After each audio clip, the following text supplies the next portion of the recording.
வணக்கம்.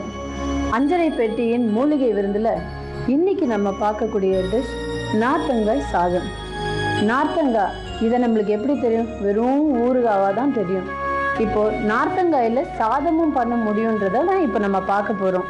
நார்த்தங்காய் சாதம் இதை எப்படி பண்ணணும், இதுக்கு என்னென்ன பொருட்கள் தேவைன்னு இப்போ நம்ம பார்க்கலாமா?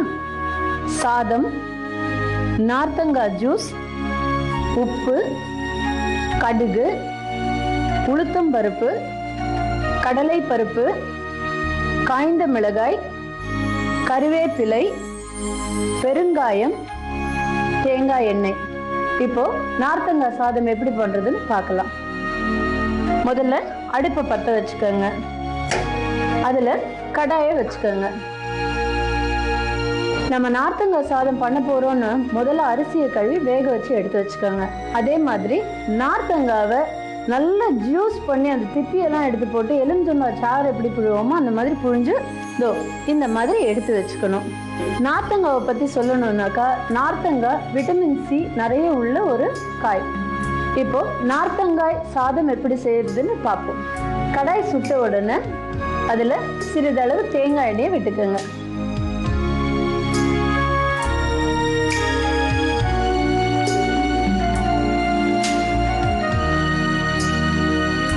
எண்ணெய் நல்லா காயணும். எண்ணெய் சுட்ட உடனே அதுல ஒரு பிடி உளுத்தம் பருப்பு போட்டுக்கோங்க. உளுத்தம் பருப்பு நல்ல சிகப்பாற வரைக்கும் அதை வறுத்துக்கோங்க.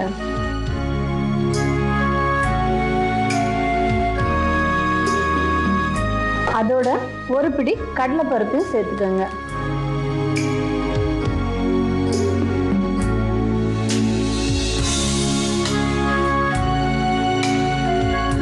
உளுத்தம் பருப்பும் கடலை பருப்பும் நல்ல வாசம் வந்து அந்த பிரவுன் கலர் ஆற வரைக்கும் அதை நீங்க கொஞ்சம் வறுத்துக்கலாம்.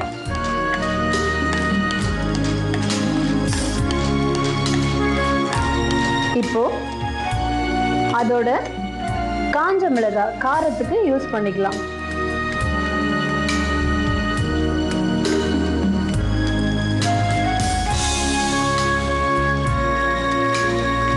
எல்லா டிஷ்லயுமே மிளகாக்கு பதிலா நீங்க மிளகு சேர்த்துக்கலாம். தேவையான அளவுக்கு காஞ்ச மிளகாய் போட்டாச்சு. இப்போ இதை லைட்டா வறுத்துக்கோங்க.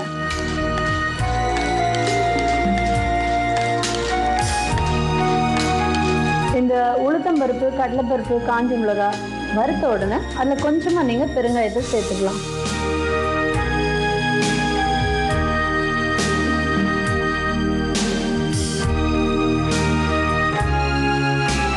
இப்போ இது அரைக்கிறதுக்கு ரெடி. அடுப்பு அணைச்சிருங்க. கொஞ்ச நேரம் இதை ஆறின உடனே இதை நம்ம தொகையிலுக்கு அரைக்கிற மாதிரி அரைச்சிக்கலாம். அடுத்து இன்னும் ஒரு பேனை வைங்க.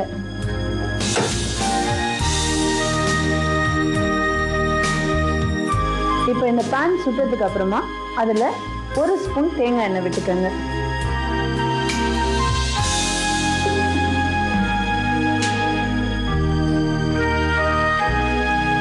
எண்ணெய் நல்லா காஞ்சதுக்கு அப்புறமா இதுல ஒரு 2 கடுகு போட்டுக்கோங்க.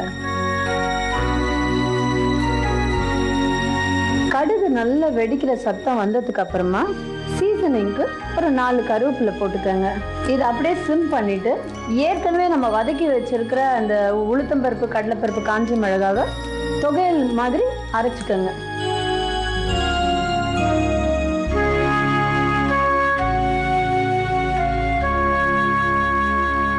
இப்போ இங்க கருவேப்பிலை தாளிச்சு வச்சிருக்கிறதுல வடிச்சு வச்ச சாதத்தை போட்டுக்கலாம்.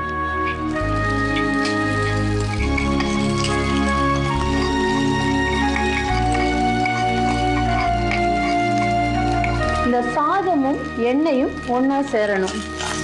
ஸோ ஒரு பெரட்டிக்கலாம்.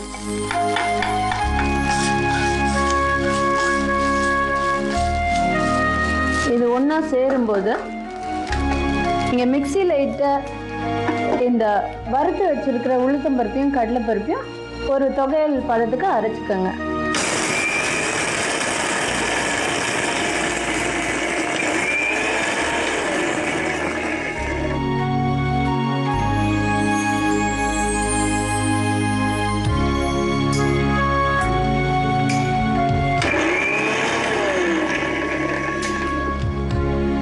இந்த கலவை தயாராயிடுச்சு.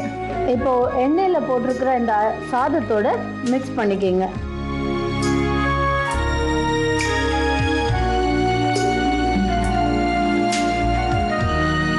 மிக்ஸ் பண்ணிட்டு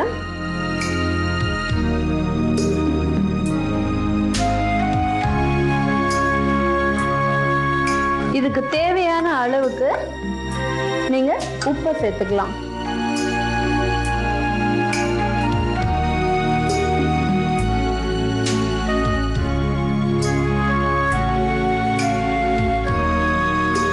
இந்த உப்பையும் இந்த சாதத்தோட நல்லா கலந்துருங்க.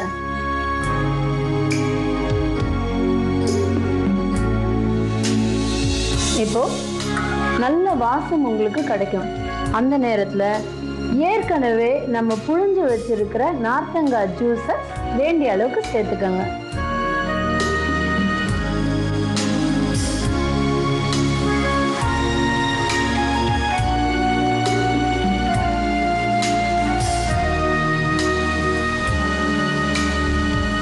நார்த்தங்காய் ரொம்ப இந்த ஜூஸ் உங்களுக்கு அடுப்புல ரொம்ப நேரம் வைக்கக்கூடாதுன்றதுனால சாப்பாடோட சேர்ந்த உடனேயே நீங்க அடுப்பை அணைச்சிடுங்க. இப்போ நார்த்தங்காய் சாதம் தயார்.